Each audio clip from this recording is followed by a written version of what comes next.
Pineapple ഏത്തപ്പഴ പുളിശ്ശേരി തയ്യാറാക്കാനായിട്ട് 2 cup വെള്ളം തിളപ്പിച്ച് അതിലേക്ക് 1.5 കപ്പ് പൈനാപ്പിളും ഒരു ഏത്തപ്പഴവും വലിയ കഷ്ണങ്ങളായിട്ട് മുറിച്ച് മഞ്ഞൾപ്പൊടിയും കൂടെ ചേർത്ത് വേവിക്കുക.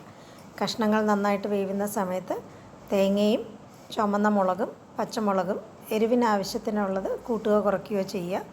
നന്നായിട്ട് അരച്ചെടുക്കുക.